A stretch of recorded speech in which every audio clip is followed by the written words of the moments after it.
건강살림법회에서 신도님들을 뵙는 것은 처음입니다. 반갑습니다. 저는 그 방에 시계는 있지만 그 달력은 두고 살지 않아서 그 날짜 이런 가늠을 잘 못하는데 요즘 이제 빠르게 단풍이 물들기 시작하고 또 산안개가 이제 부쩍 끼어요. 그러면은 뭐 굳이 뒤져보지 않아도 지금 이제 상강을 지나는 시점이고 이제 서리가 내린다 말이죠. 그리고 이제 곧 입동이 되니까 이제 가을은 더 빠르게 물들고 또 비워지고 이렇게 이제 돼가는 겁니다. 우리 이제 음양오행에서는 이 가을을 색깔을 이제 무슨 색으로 얘기를 하냐면 흰색으로 얘기를 해요. 흰색. 혁명도 흰색이에요. 혁명도 흰색. 그러니까 과거에 묶은 것을 싹 쓸어내고 새로 시작을 이제 한다는 거죠. 그래서 가을은 그렇게 이제 다 이제 비워지는 이런 계절이어서 아마 그렇게 얘기를 하는 것 같습니다. 그럼 이제 가을 바람을 우리가 이제 금풍이라고 그래요. 쇠의 바람이다. 쇠는 뭐든지 베고 자를 수 있잖아요. 그런 것처럼 가을 바람이 한번 불면 뭐든지 남아나지 않는데요. 질 건 다 지는 거예요. 뭐 또 머무를 수 없어요. 다 지는 거예요. 그런데 이제 선종에서는 그 앞에 한마디를 더 붙여서 채로 금풍이다. 채로다. 이 뭐냐면 뼈와 골격이 드러났다는 거죠. 나뭇잎이 지면 나무를 가리고 있던 것, 또 산을 가리고 있던 잎이 다 지는 거니까 그 뼈대와 이제 산의 골격까지 다 드러나는 거죠. 그러면 이제 우리가 이 가을을 사는 이 덕, 그리고 인생에도 어쩌면 이제 50을 넘은 나이가 될까요? 가을에 접어든 나이에는 한없이 머무를 수 없고 한없이 머물러 있을 수 없다는 거. 갈 때는 가고 떠날 때는 떠나야 되고 한다는 이제 이런 것을 이제 배우는 겁니다. 그러니까 마음의 가난을 이제 배우는 거죠. 지금 금강살림법회가 올해가 이제 19년 차라니까 한번 지금쯤은 다시 이제 그 항상 건강경을 가지고 하는데 제 나름대로 한번 간단히 한번 정리를 해드리고 싶었어요. 그래서 예경하는 것, 그 다음에 이 경은 어떤 경전인지, 그러면 경에 구성이 있고 또 경의 번역이 있고 또 제목을 풀어보면 그 내용이 드러나잖아요. 그리고 이 금강경이 가지는 문화가 있어요. 그리고 이 금강경은 어떤 세계관을 가지고 있는 건지, 그리고 저의 오늘 본문에 이제 9장부터 13장까지니까 그 중에 핵심적인 것 한 세 가지 이렇게 해서 50분을 넘기지 않고 빠르게 말씀드리겠습니다. 너무 오래 하면 밥이 식어요. 그래서 예다. 예를 갖춘다. 예 이런 얘기 하잖아요. 예가 뭐냐? 예는 공경이다 이래요. 예는 공경이다. 그 공경심은 마음의 공손한 것과 또 그 태도, 그 다음에 그 존경하는 이런 마음이 일어날 때 우리는 그 예를 갖추게 되죠. 그럼 저 공자님이 한 번은 어디를 가다가 사당에를 들어갔어요. 그런데 신발을 벗을까요? 들어갈까요? 향을 올릴까요? 일일이 다 이제 물었단 말이죠. 그럼 벌써 이상하잖아요. 그래서 끝나고 나서 제자들이 이제 물어요. 선생님은 누구보다도 그 예에 대해서 밝으신데 왜 그렇게 하나하나 물으셨습니까? 이렇게 이제 제자들이 질문을 해요. 그러니까 공자님이 뭐라 하냐면 알면서도 물어보는 것, 그것이 이해다 이래요. 그러면 한 인간이 보여주는 그 극진한 자세, 이런 건 너무너무 경이롭지 않나요? 그래요. 바로 이제 예인데, 우리가 그래서 부처님 전에 예부를 하고 경에 대해서는 뭘 하겠어요? 예경을 하는 거예요. 경에 대해서도 예경을 해요. 그런데 이제 선종에서는 뭐든지 아주 간단해요. 예불도 죽비 3번 치면은 절 3번 하면 그걸로 이제 예불을 대신하기도 하는 거죠. 그래서 예를 하는데 아주 간단하게, 그러니까 이제 경에 대한 예는 뭐냐면, 제가 이제 이 경을 펼쳐 보겠습니다. 이렇게 이제 불전에 아뢰는 거예요. 아주 간단하지만 그렇게 하는 거예요. 그러면 우리가 이제 그 예경에 가장 쉬운 게, 이제 간단한 게 뭐예요? 개경계가 있죠. 개경계. 무상심신미묘법 백천만겁난조 악음문견득수지 원해열의 진실에 이래요. 무상, 위가 없단 말이에요. 그것보다 위가 없으면 어때요? 가장 높다는 뜻이잖아요. 위 없는 심이 깊은 미묘한 법, 백천만급에 만나기 어려운데, 내가 이제 보고 듣고 행하노니, 수지하노니, 원컨대 부처님의 진실한 뜻 알아지이다. 이게 이제 개경계거든요. 이 개경계는 알아도 이게 이제 누가 쓴 건지는 의외로 다 모르거든요. 이게 이 개송을 누가 썼냐면은 측천무가 썼다고 그렇게 전해져요. 측천무는 그 감업사라는 절에서 비구니 생활도 좀 했거든요. 그 신심이 아주 있었어요. 그래서 했는데, 아니 무슨 고승이 쓴 것도 아니고 이 여황제가 쓴 것을 왜 그러면 지금까지 사람들이 이걸 경전을 펴기 전에 이 개경계를 할까요? 간단해요. 너무 좋으니까 하는 거예요.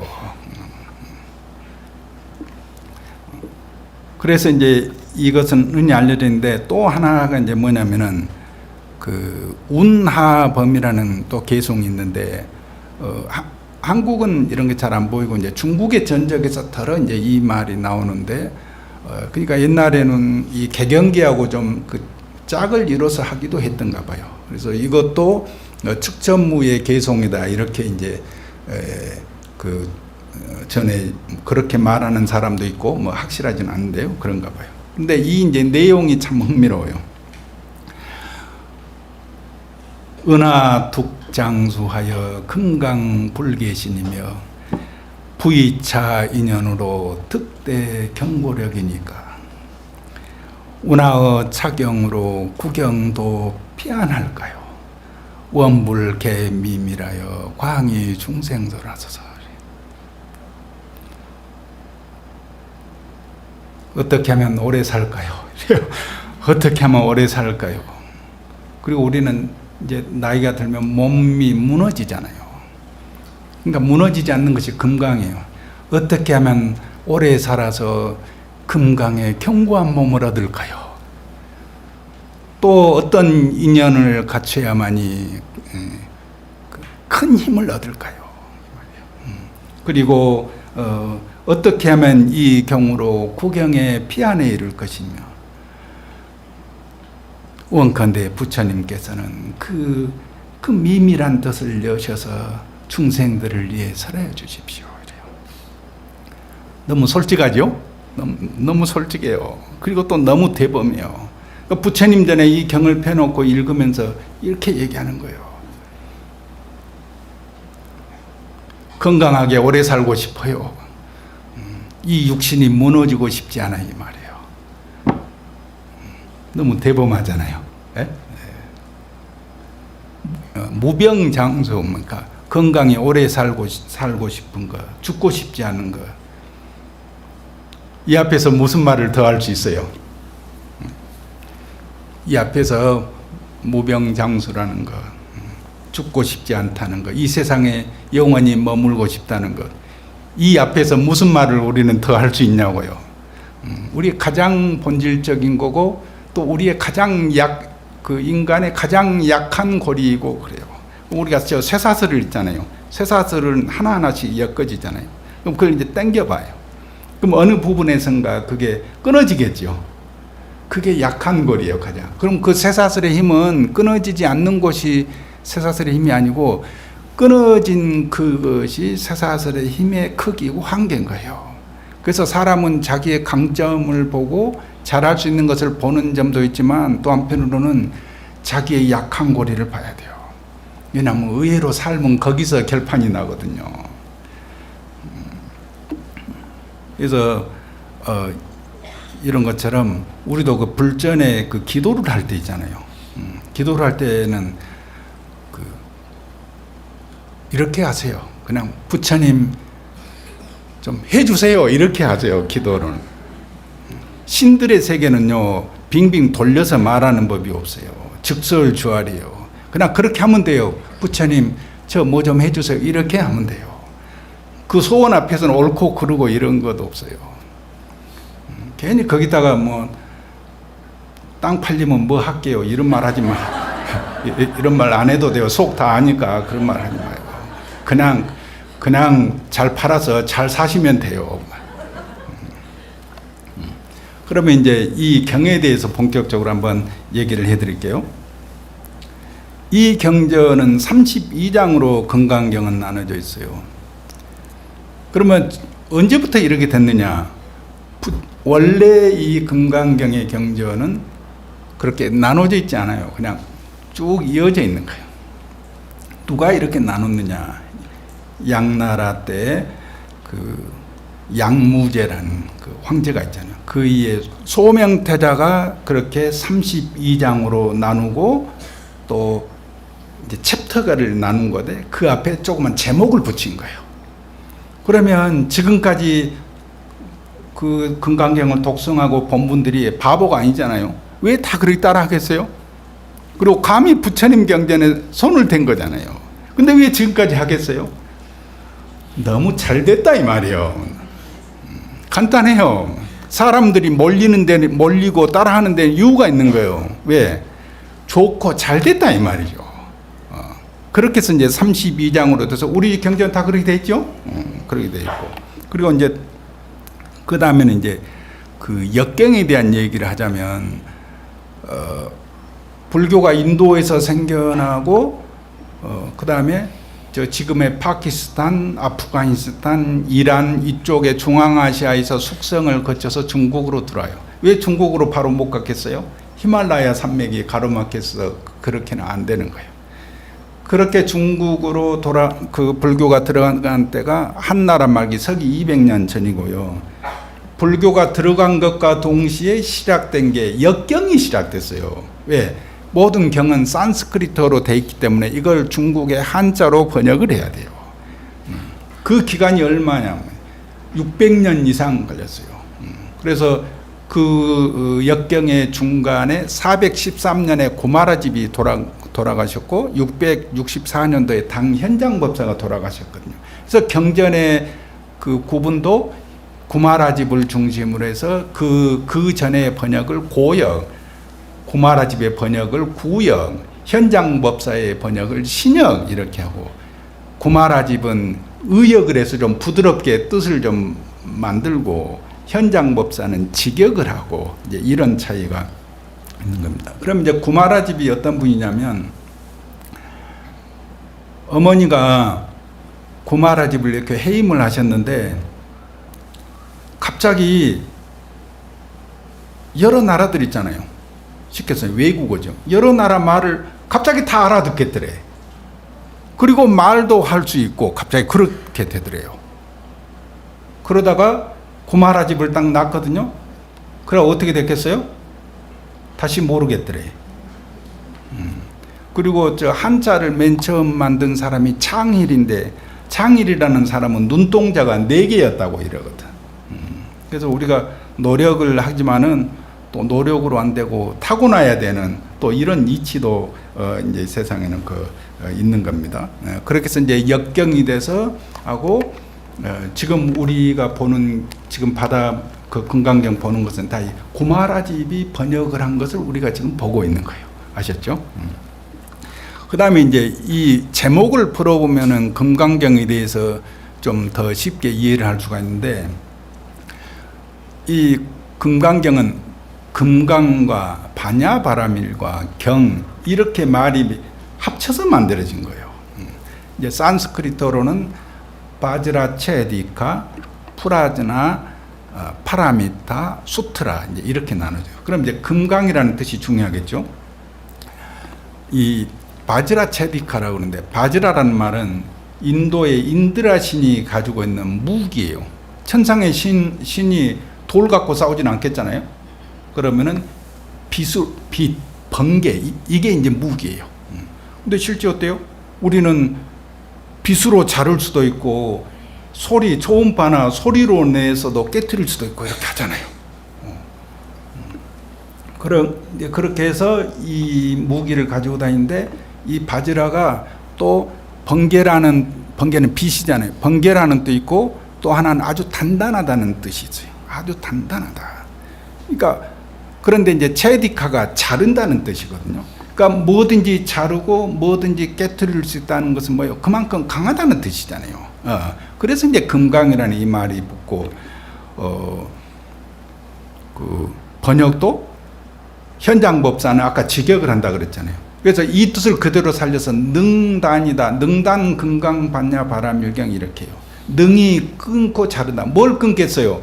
중생의 무지와 탐욕을 깨트리는 거다. 이런 경전 이렇게 쓰고, 영어로는 더 다이아몬드 수트라 이러기도 하고, 또 영국적인 번역으로는 더 다이아몬드 커터 수트라, 커터가 자른다 이러잖아요. 그래서 금강경과 또 이제 반야라는 말이 들어가는 모든 경전은 지혜에 대한 경전이고 중생의 무지와 탐욕을 깨트리는 거다. 이렇게 이제 이해하시면 돼요. 아셨죠? 그 다음에 이제 반야바라밀인데, 대승의 보살이 닦아야 되는 이 수행으로는 뭐냐면, 육바라밀 있잖아요. 보시, 지계, 인욕 이렇게 쭉 나가는데, 그 모든 바라밀은 반야바라밀에서 나온다는 거예요. 반야바라밀이 가장 근원이고 모태고 이렇대요. 그래서 그게 나중에 반야바라밀에 다 들어가니까 그 반야바라밀이 굉장히 가장 중요하고, 그래요. 그래서 우리가 일상에서도 우리가 뭐든지 자꾸 심사숙고하고 생각하면 보다 더 현명하고 지혜롭게 사는 법이 나오잖아요. 이런 것이 바로 반야바라밀의 삶이고 이런 거예요. 그래서 보다 더 현명하고 지혜롭게 사는 노력을 이제 항상 그렇게 해야 되고요. 그렇습니다. 그러면은 금강이라는 이것에 대해서 조금 더 쉽게 생각할 게 이제 하나가 머리에 떠올랐어요. 뭐냐면, 그 동국대 그 도서관에 가면 3층에 불교학 자료실이 있는데, 그 앞에 그 틱나탄 스님이 쓴 그 글이 이렇게 그 액자에서 그 붙여져 있어요. 그 길지는 않아요. 뭐 이제 그렇게 시작돼요. I have arrived. I'm home. 그러니까 나는 도착했네. 나는 집에 있네. 그러니까 우리가 뭔가 자기가 목적한 바 그곳에 도착하면은 마음이 즐겁잖아요. 인생의 보람도 있고. 그리고 저 끝부분에 I'm solid. I'm free. I'm solid.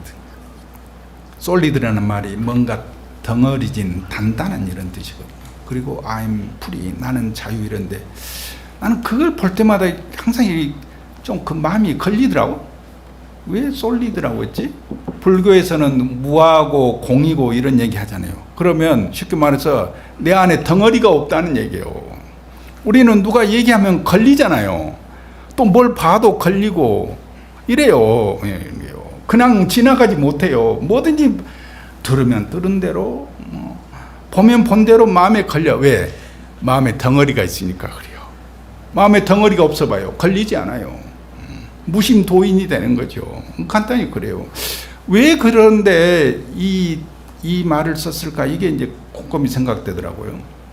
그런데 최근에 이제 다시 이제 알게 된 건데, 이 솔리드라는 말이 라틴어로 솔리두스 그래요. 솔리두스는 속이 꽉 찬 빈틈이 없는 이런 뜻이에요. 그러니까 자 보세요. 쇠 있지요, 쇠. 쇠를 자꾸 두드리면 어때요? 강도가 세고 강해져요.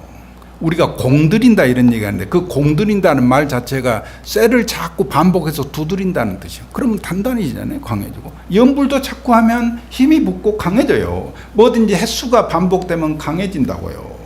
야무러져요. 사람도 실속 있는 사람이 있고 실속 없는 사람이 있잖아요. 이 아주 실속 있는 사람이 어떻겠어요? 꽉 찬 거예요. 점점 그렇게 하면서 점점 단단해져 가는 거예요.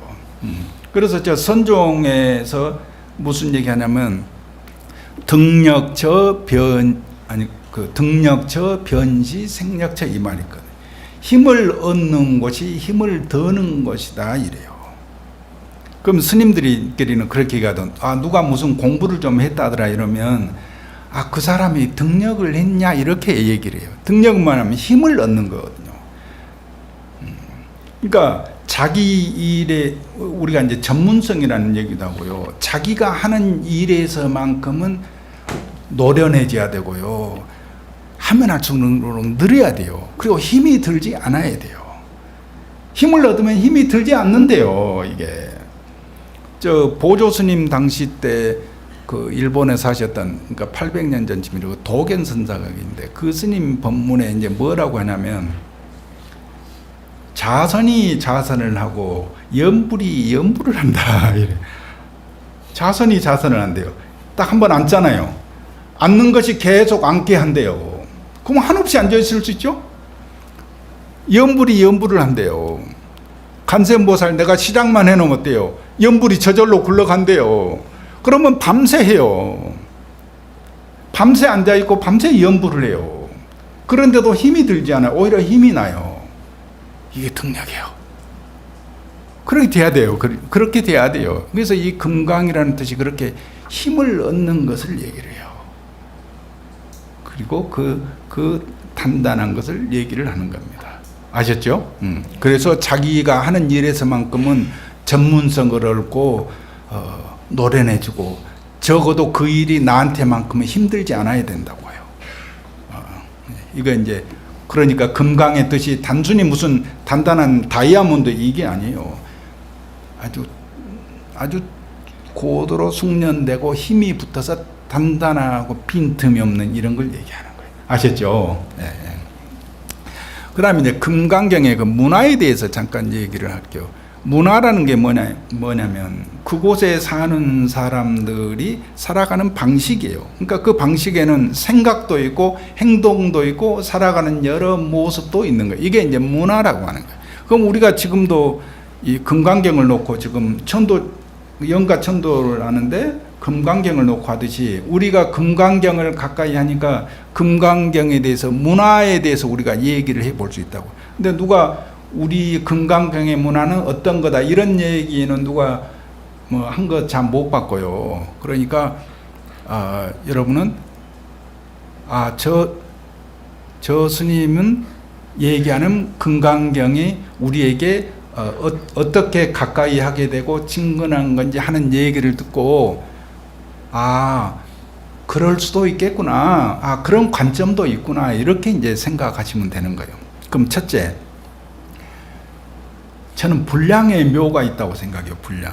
우리가 뭘 하면 반야심경은 너무 짧아요. 그리고 법화경이니 뭐 다른 경전은 너무 방대해서 대중이 함께 읽고 할 수가 없어요. 그런데 금강경은 어때요? 대중이 다 읽어도 40분 이내로 할 수 있어요. 열폭 병풍으로도 글씨를 작게 쓰면 할 수 있어요. 이 말은 뭐예요? 한눈에 들어오고 한 손에 들어온다는 얘기예요. 감명하면 따라하기 좋고 따라하면 오래 간다 이런 말이 있거든요. 주역에 딱 맞는 거예요. 그리고 그 복잡한 거 싫어하고 성질 급한 한국 사람들의 기질에 이 정도가 딱 맞아. 딱 맞아요.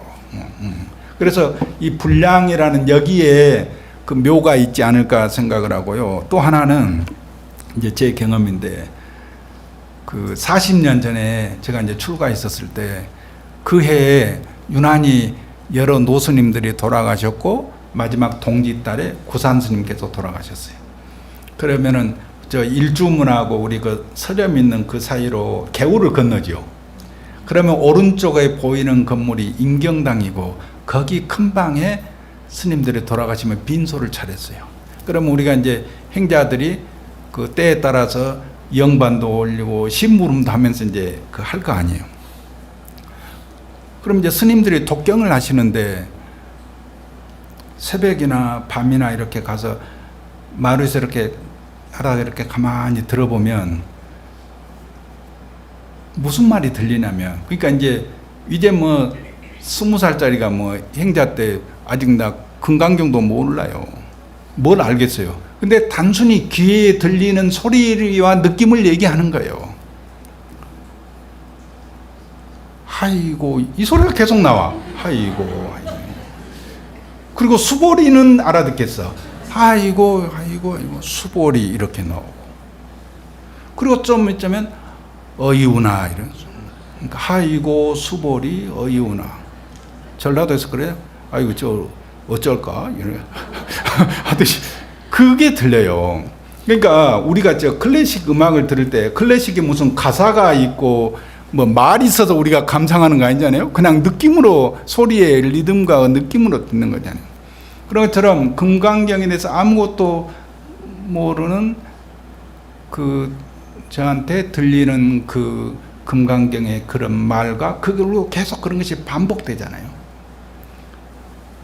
그게 그렇게 아름답고 그 노스님 영정을 놓고 읽는 스님들의 그 분위기에 그렇게 어울리더라 이 말이에요.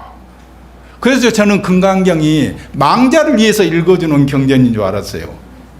아무것도 모를 때 그냥 그 느낌이. 그러니까 그래서 이 금강경을 리듬이 반복되고 이래요. 그래서 저 말하자면 음악으로 치면 내가 성경에 보니까 우리 그 바하 있잖아요. 바하 음악이 화려하지 않지만은 이렇게 리듬이 반복되면서 막 이렇게 잘 짜여져 있잖아요. 잘 짜인 과거처럼 바하 음악 보면 그런 느낌이거든요. 뭔가 잘 짜여진 이런 느낌. 금강경이 그래요. 금강경이 화려하고 막 그렇지 않은데 보면 딱 균형감 있고 잘 짜여져 있고 리드미컬하고 이래요. 아셨죠? 네, 그래서 그런 것 하나를 얘기할 수 있겠고, 또 하나는 육조 해능 스님하고 관계된 얘기인데, 우리가 조계종이고 조계산인 것도 육조 해능 스님의 정통성을 잇는다는 뜻에서 이름을 그렇게 붙인 거예요. 이 스님이 어려서 사는데 노모님을, 어머니를 홀로 모시고 나무를 해서 이제 시장에 내다 팔아서 살아요. 그러다가 하루는 어느 탁발승이 연부를 하는데 응무소주이 생기시면 거기서 몸이 딱 얼어붙었어요.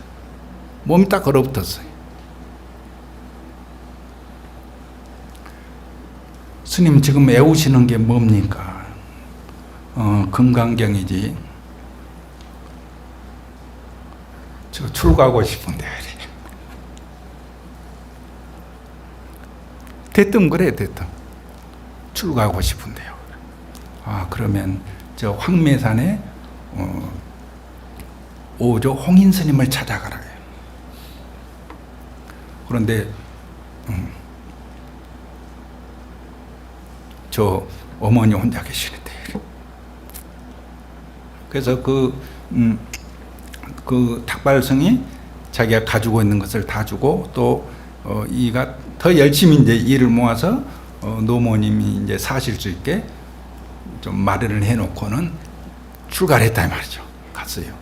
가지고 이제 첫날 문답을 하는데 보는데 벌써 이 사람이 범상치가 않거든. 그래서 너는 후원에 가서 방아 찢는 일을 해라. 이래요. 그래서 방아를 찢는데 이제 중학생이 뭐 될까 말까 한 어린애니까 몸이 가벼우니까 방아가 그게 눌러져요, 안 눌러져요? 예? 안 눌러질 거 아니에요. 그래서 등에다가 돌을 짊어지고 그걸 했다는 거라, 밤낮으로. 저 승보전 있죠?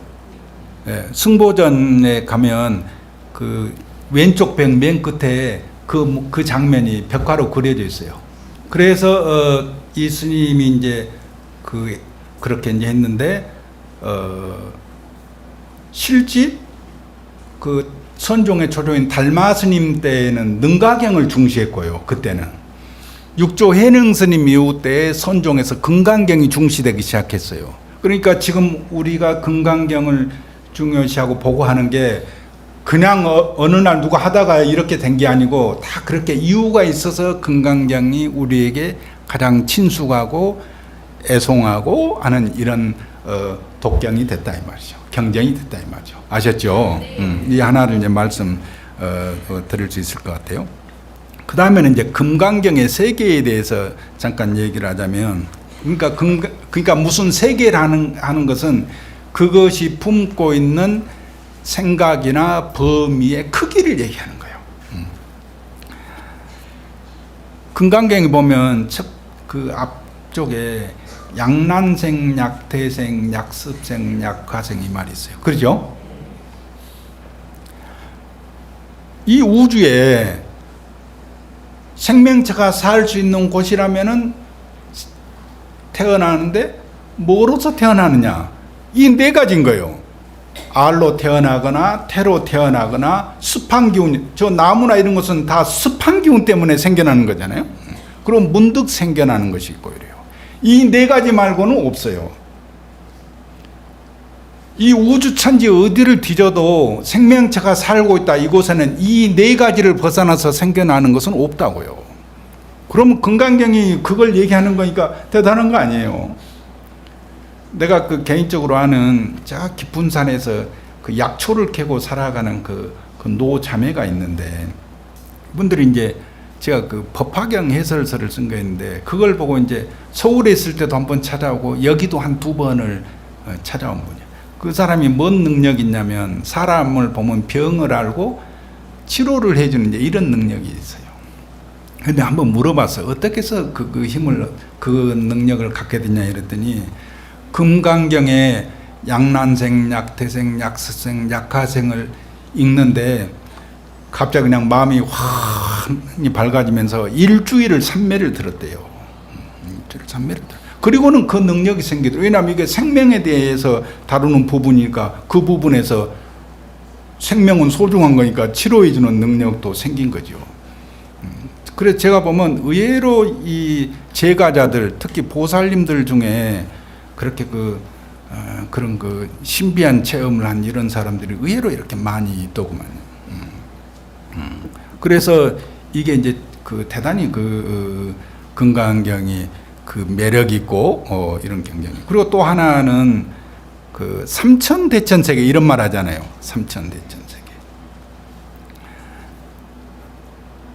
자기가 서울대 천체물리학과 교수라고 하는 분이 있는데 자기는 금강경의 삼천대천세계 이 말을 가장 좋아한다고 그래. 그러니까 이 우주의 크기를 이렇게 구체적으로 얘기한 경전도 없고 종교도 없고 사상도 없잖아요. 그 옛날에. 우리가 사는 지구는 어때요? 이거 행성 하나잖아요. 밤하늘에 이렇게 보면 수많은 별들 있잖아요. 그게 다 크건 작건 하나의 행성들이 그렇게 꽉 차 있거든요. 그럼 그 숫자가 얼마나 많으냐 비유를 해서 항아의 모래알, 항아사수다. 항아의 모래알만큼 많다. 그 항아는 겐지스강을 얘기하는 거예요. 여러분 겐지스강에 모래알 안 만져보셨죠? 야, 어떻게 세상에 그런 모래가 있을 수 있지? 얼마나 부드럽고 가는지요? 그러죠?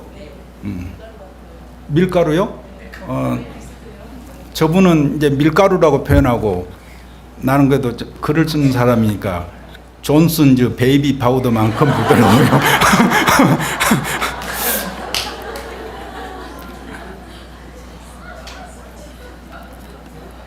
그렇게 세계가 많고 그러면 지금 태양계다 이렇게 한 세 개가 묶어지는 거 있잖아요. 77년도에 보이저호가 우주로 떠났는데 지금 240억 킬로를 가서 태양계 있잖아요. 태양계 거의 이제 밖을 벗어났어요. 그렇게 가도 뭐 세계 우주의 끝이 어딘지를 알 수가 없어요. 그렇게 개수가 많고, 그리고 다시 이 태양계랄지 이 세계 하나가 또 겐지스강에 모래알 만큼 많고, 그 세계가, 그 뭉친 세계가 다시 또 많고, 그렇게 해서 세 번을 곱해 나가잖아요. 그래서 3,000대 전 세계인 거예요. 그러니까 이 우주를 얼마나 금강경이 품고 있는 세계, 생명이 태어나고 이 우리가 존재하는 이 우주가 얼마나 이렇게 거대한 것인지, 광대한 것인지 이제 금강경이 그걸 얘기하고 있다는 거, 이제 이렇게 말씀드리고요. 다음에는 이제 그래도 이제 그 제가 그 9장부터서 그 13장까지 이제 그 제가 이제 할 얘기, 그 안 봐도 돼요, 안 봐도 돼요. 그 9장에는 그러니까 이제 금강경 보면 맨 처음에 그렇게 묻잖아요. 그 수보리가. 그러니까 반야신경은 사리자에게 얘기하는 거고, 능엄경은 아란존자에게 얘기하는 거고, 금강경은 수보리에게, 그러니까 그 대중을 대표해서 묻고 말을 하면서 다른 대중들이 다 듣게 이제 이런 방식으로 부처님은 설하시는 거예요.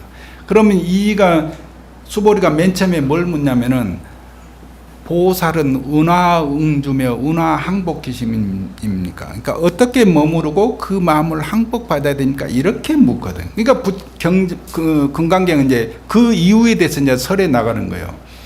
금강경은 불성이 뭐냐, 뭐 깨달음이 뭐냐 이런 얘기를 하지 않아요. 왜? 금강경은 대승의 경전이요. 대승의 경전은 뭐예요? 보살의 경전인 거예요. 대승은 보살 사상인 거예요. 대승의 경전 사상이 뭐예요? 상구보리 하 중생이잖아요. 위로는 보리를 깨달음을 구하고 아래로는 중생을 제도하는 거. 이게 대승불교의 정신인 거예요. 그러니까 말하자면 중생 제도를 위해서 하는 일이 뭐예요? 깨달음을 구하는 것과 다르지 않다는 거예요. 그럼 열심히 보살행을 하는 것도 큰 수행인 거예요. 그럼 불교가 더 적극적으로 더 이제 한 발 나가는 거잖아요. 근데 아직도 보면은 사람들이 불성이 어쩌고 계속 공이 어쩌고 자꾸 이런 얘기만 하더라고. 벌써 다음 페이지로 넘어가야 돼요. 벌써 2000년 전에 그렇게 넘어갔다고요, 페이지가. 근데 왜 자꾸 옛날로 넘어가요? 금강경은 그런 경전이 아니에요. 어떻게 사느냐, 내가 보살이라고 하면 보살은 어떻게 살아야 하는 건지에 대해서 얘기하는 거라고요. 그러니까 우리가 내가 부처다, 불성이 있다 이렇게 아는 사람은, 그러면은 그런 줄 아는 사람은 어떻게 살아야 되지? 이 고민을 해야 되는 거예요. 왜 자꾸 불성이 뭐냐 여기에 자꾸 머물러 있어요. 그러면 안 돼요. 그래서 이제 여기에 대해서 답을 이제 하시는 건데, 여기 보면은 9장에 수다원, 사다함, 아나함, 아란 이 네 단계가 나와요. 수다원은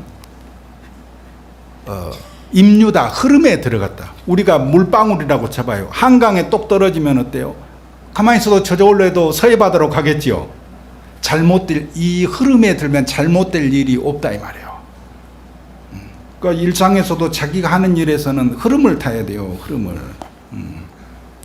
또 흐름을 만들고. 그 다음에는 뭐냐면 사다함은 한 번 와야 돼. 그래서 일례다, 한 번 와야 돼.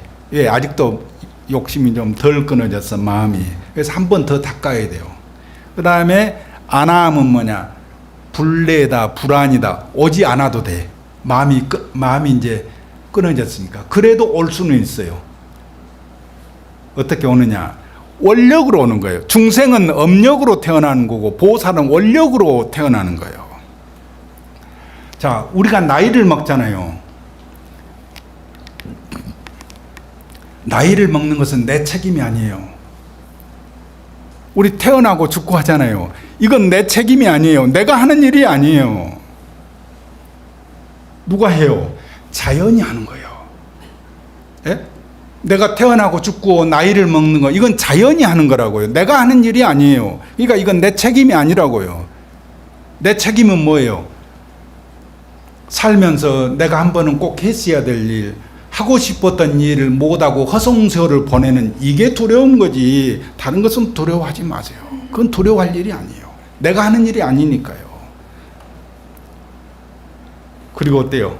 이 세상은 한없이 머물 수 없다는 것, 이 생각을 하고, 뭘 해도 좋아요, 뭘 해도 좋다고요. 그렇지만 그 생각은 하세요. 시간이 흐르고 있다는 이 생각은 하세요. 왜냐하면 불교는 무상에 대해서 깨닫는 것부터 시작을 하는 거니까요. 그러면 되는 거예요. 마음껏 사시는데 그 하나만은 놓지 마세요. 시간이 흐르고 있다는 거. 그러면 머물 수 없잖아요. 예. 그리고 이제 아라한이 있어요. 아라한. 아라한은 무소주다. 이제 간단히 얘기하면 우리가 아니 비설 신의 있잖아요. 그렇게 하고 이건 여기서 감각을 통해서 받아들이죠. 그 다음에 육식에서, 의식에서 생각을 하고, 이제 팔식이 있거든. 그러면 우리가 저 공을 이렇게 딱 던져봐요. 벽에 부딪히지 않으면 그냥 계속 가버리고 말잖아요. 우주에서는 부딪히는 것이 없기 때문에 사람이 대화를 못해요. 소리를 내면 그냥 가버려요. 부딪히는 것이 없으니. 그래서 대화를 못해요. 근데 우리가 대화를 하는 것은 공기나 뭐에 부딪히는 것이 있기 때문에 하는 거거든요. 그러니까 공을 던졌는데 돌아온다. 그 이제 리바운드 되는 건데, 그러니까 우리는 느끼는 거예요. 그러니까 마음에 뭔가가 걸리고 비춰주니까 느끼고 내가 무슨 생각을 하는지를 안다고요. 그게 팔식이 하는 거예요. 그러면 중간에 이제 이 칠식이 육식과 팔식을 오고 가면서 사량 분별을 해요. 이 생각, 저 생각. 근데 우리는 생각을 하는데 그냥 하는 게 아니에요. 생각하는 방향이 있어요. 방향이. 어떤 방향으로 하느냐? 이기심이에요. 칠식이 이기적으로 작용하는 거예요. 그러니까 우리가 세상을 사는데 결국은 딱 그 하나예요. 뭐냐면 다 지가 좋아서 하는 거예요. 그러니까 너무 걱정하지 마세요.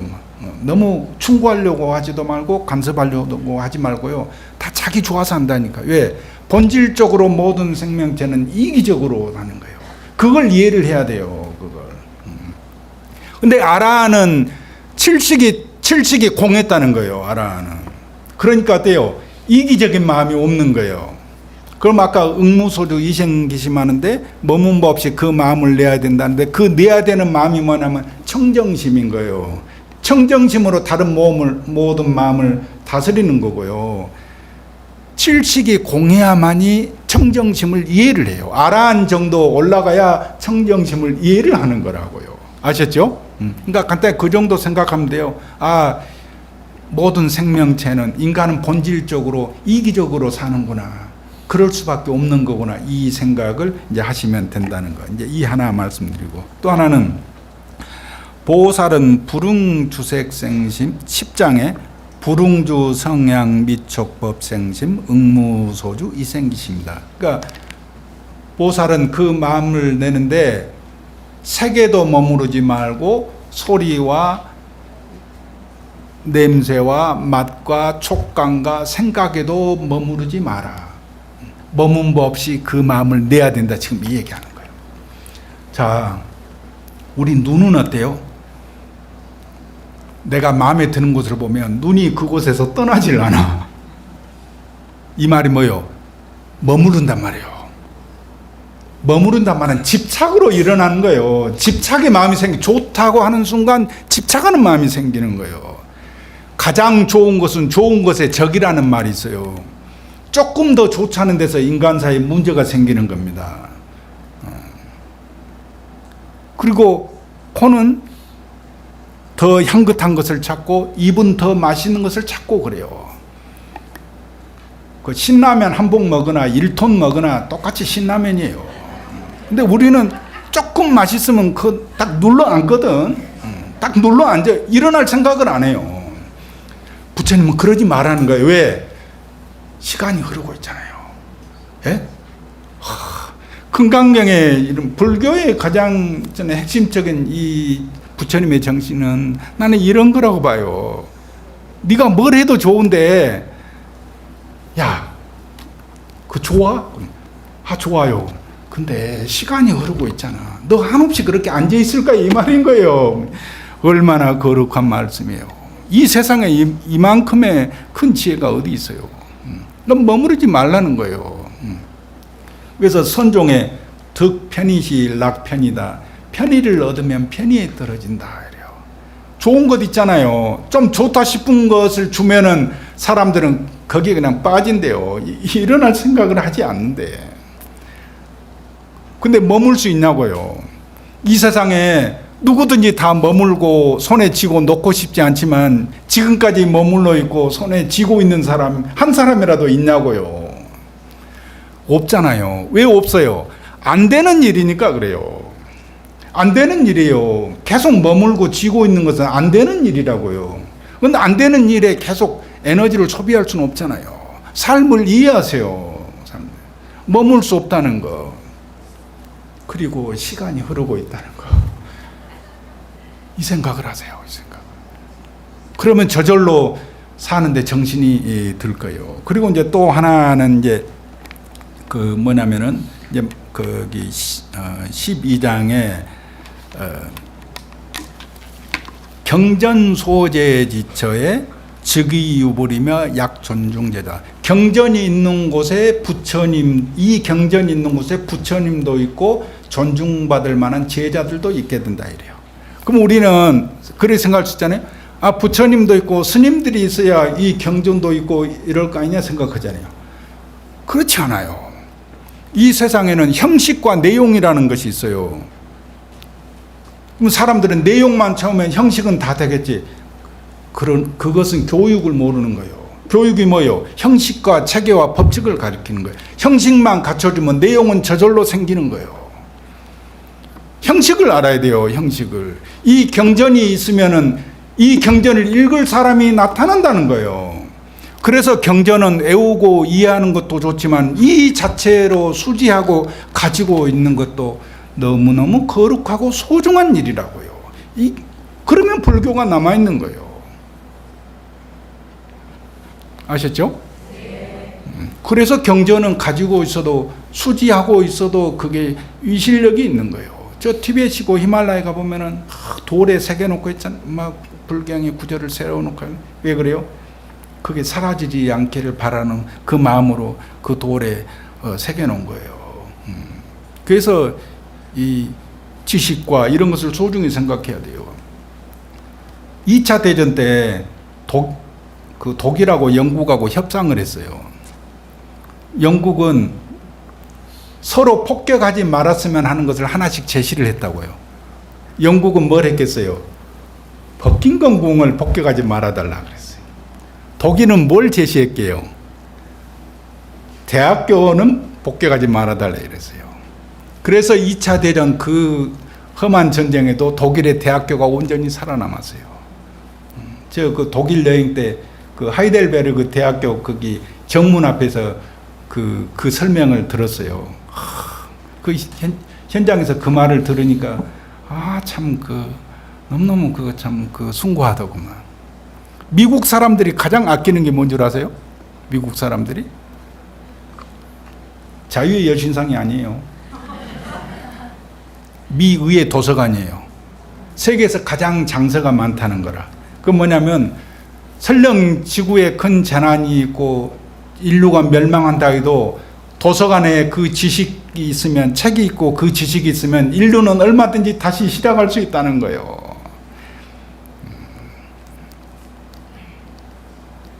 그래서 경전이고 모든 책이고 이 가르침은 그 내용도 중요하지만은 이것도 이 자체로도 소중한 거예요. 아셨죠? 네, 그래서 경전을 소중히 생각하는 거고요. 아까 얘기했듯이 50분 안 넘기고 끝내려고 하고, 그러니까 주스님 인사 갔을 때도 약속을 했어요.